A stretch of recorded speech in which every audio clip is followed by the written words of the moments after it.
Global happenings today. We communicate, we analyze global news. Stay tuned. Hello, beautiful people. Welcome back to our channel. Some hours ago, the British envoy actually slammed FFK, one of the spokesperson of APC, Bola Tinubu,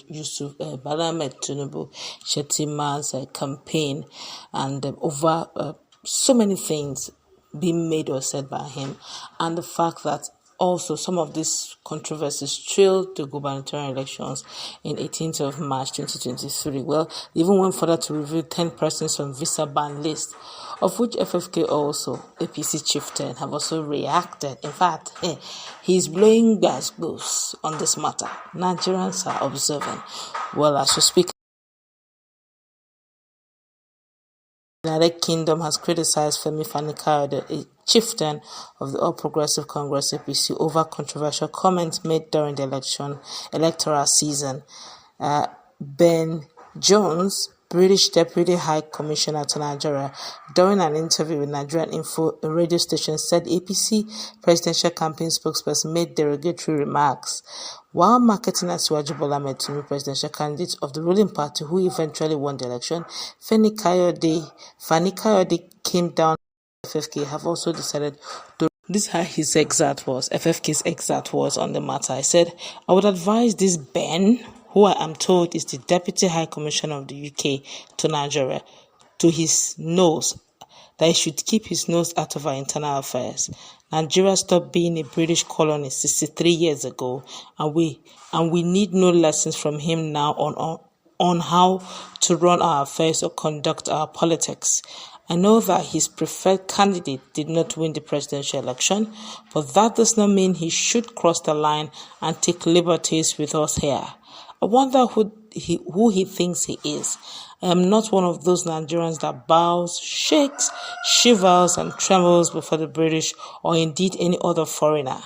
Femi Fani-Kayode went ahead to advise Ben Jones that he should respect himself and remain a silent observer when it comes to the politics of Nigeria, adding that he should be more concerned with his country than in the intra-party politics of Nigeria. He said, unlike most, I do not need any validation or endorsement from him or his likes, and neither can I be intimidated by his veiled threat of a visa ban. Frankly, I could not care less. I advise this little Englander to respect himself and remain a silent observer when it comes to the politics of the Federal Republic of Nigeria. And he said he should be more concerned about his shrinking fortunes of once Great Britain and the systematic blah blah blah. Femi FF made some statement that many Nigerians feel is uncalled for, judging the fact that he's just making an observation. He even told the British Commissioner, in fact, he had said to challenge him. Yeah. In fact, I'm wondering, is there more to this? He said, look, permit me to, this FFK still talking, say, look, permit me to add the following addendum to my earlier personal response to the little Englander. I asked, who is this strange little British diplomat who believes he can tell us what Lagos State should be like in terms of ethnic makeup and how it should be run? He has accused me of hate speech and incitement simply because I said Lagos is not a no man's land and that the Yoruba ought to be respected in their territory.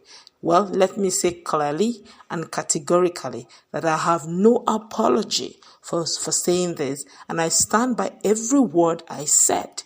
We do not need any lessons from him. Foreign diplomats come to this country to enhance our relationship with theirs and not to give us lectures.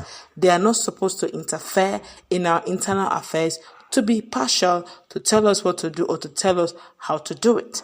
They are meant to observe in studied silence and make their concerns and representations, if any, known privately. They cannot get into the political ring of fire. They cannot tell us how to vote, who to vote, how to worship, what God to praise, who to marry, who not to marry, and which party to support.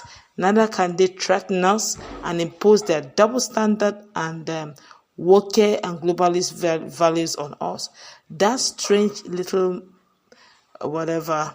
I will take up this matter formally. His diplomatic immunity is not absolute. It is qualified. He is therefore subject to our laws. As for his threat, I challenge him to do his very worst. We are not your slaves. Nigeria is an independent sovereign nation. We are no longer a colony, and I don't care what he's saying. And I am FFK, I fear no one, and I bow before no man. This is coming from FFK. He said the first one, gbas, gbos, gbas, gbos. Now he was like, now what does it mean? That even his immunity as a diplomat is not absolute. He can't challenge it. Now, have you seen how, with due respect, how APC have reduced us to almost, what is this? You can make your stuff known. He just made an observation.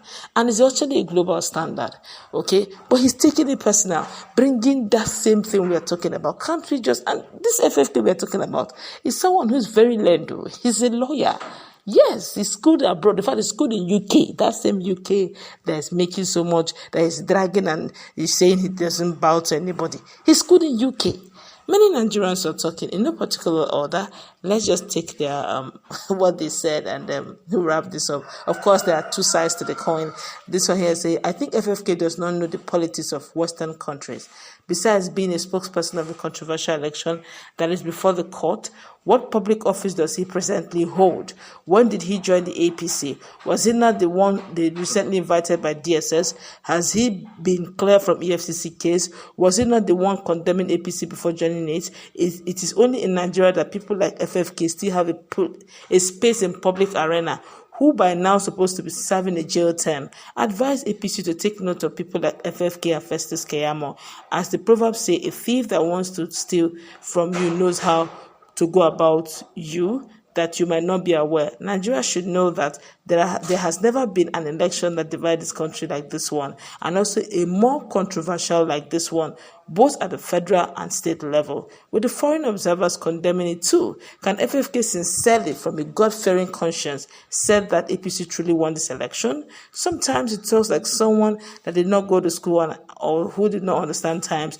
These are the kind of people that but should be careful with. Instead of embracing the approach of reconciliation, forgiveness, and how to unite the country, someone like FFK is busy fueling it. I strongly believe that it is the prayers of those who meant well for this country that is still keeping this country one united country, and the ongoing court litigations. They should not take the silence of the people for granted. Even among the APC members, there is a crack and division. And there's cracks and divisions, and therefore he should first of all pray that is, if he believes in God and power of prayer. Otherwise, anything can happen like it did in recent Kenyan presidential election. Some people said story, and other people say well said. A lot of people are talking, and the truth be told, this, okay, they will say paid agent. Would you also say that the UK Deputy High Commissioner is also a paid agent? Let's get real. Truth is truth. It does not need to be shaded. Let's go wrap it up. What's your stand? Although, to a great extent, he's a bit correct. FFK is correct. Nigeria is a sovereign state. You can't take that away from it. But then again, there are better ways to communicate this same information without necessarily being derogatory in your statement. Let's put in our conversation.